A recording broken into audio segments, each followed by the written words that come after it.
to make that variable, which is you, powerful, here's something to consider. It's called the 4 ifs that make life worthwhile. Here's the first one. Life is worthwhile if you learn. You got to have the information. Without information, our dreams die. We don't have the chance to capitalize on opportunity without the information. So you have to learn. You have to know. It's very important to make life worthwhile. First, you've got to know. We learn first from other people's experiences that come along and teach us, like HBN, like the workshops, like the classes, like the seminars being done around the world. One unique way of learning from other people. But also you've got to learn from yourself. You know, if you've had a poor week, just sit down and go over that week and say, what mistakes did I make? What did I leave undone that I should have done? Here's a couple of things. If I would have done this, I'm telling you, it would have been a different week.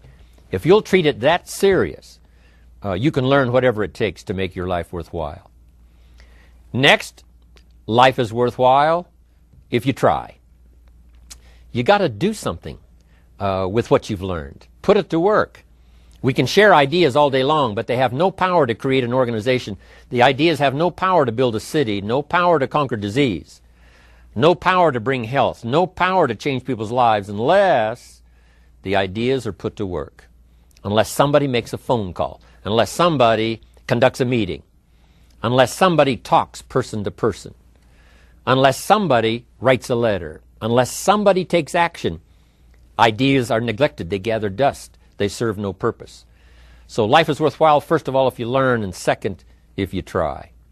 And if you try and it doesn't work out at first, you simply try again.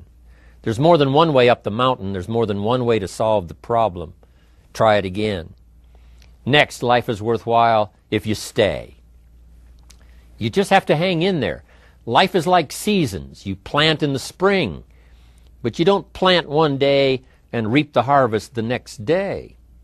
It takes time. Some people plant in the spring and they leave in the summer. The weather's a little too hot. The summer's a little too long.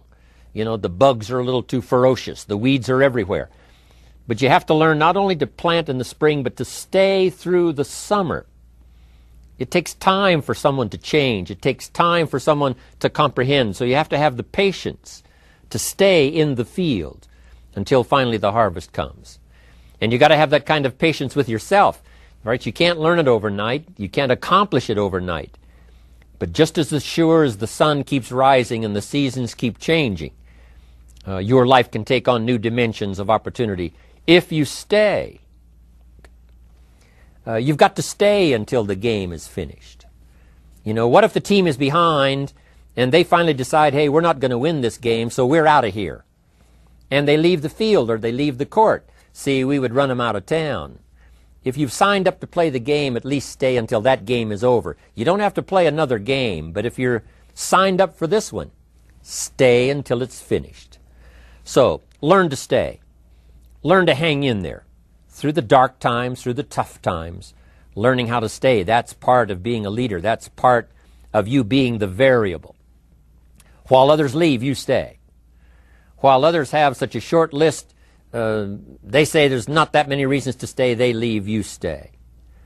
For those who give up at the least little sign of difficulty, but you stay. That's what will make the difference in your income versus everyone else's.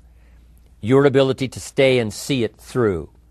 Stay until your organization catches momentum. Stay until you've mastered the skill of doing the meetings, doing the training. Stay long enough until you're good at sharing opportunities, sharing story, sharing testimonials, helping other people change their lives. Just hang in there. Your harvest will surely come. So life is worthwhile if you learn. It's worthwhile if you try. It's worthwhile if you stay. Here's the last one. Life is worthwhile if you share. You got to pass along what you know. Don't keep bottled up the good ideas that have come your way. My job is to get these notes into your notebook. Then it's your job to get those notes into someone else's notebook. Pass along the ideas. It'll help the country. It'll help the community. It'll help our industry. It'll help distributors all around the world. It'll help the distributors you're next to and those so far away you cannot see if you will share. Unique thing about sharing. If you share, you create room for more to replace what you've shared. If a glass is full, if this cup is full, can you put any more in it? And the answer is yes, if you pour some out. So if you pour some out, now you've got room to expect some more. So if you share what you've got, that attitude of sharing, that attitude of passing it along, there's plenty more where it came from for you to share. But if you start sharing by some miracle process, life opens up the windows, opens up the channels, and you'll start receiving even more if you share what you've got. That's why I'm here. For a self-interest reason, because if I share, sure enough, more ideas will flow. If I share with you what I've got, sure enough, I'll open up a place in my consciousness and in my life for more to be poured out upon my life. And so that's why I want to share. Yes, I do wish to help you. Yes, I do wish to lend a hand. I wish to inspire you. I wish to give you ideas that you can at least check them out and see if they might not work for you. But that's not the only reason. It's a self-interest reason, because it says if you give, it isn't gone. If you give, it's invested. And sure enough, from sometimes strange sources, it comes back to you in ways that you never thought of if you develop this idea of sharing. So the variable can be you if you learn these 4 ifs that make life worthwhile.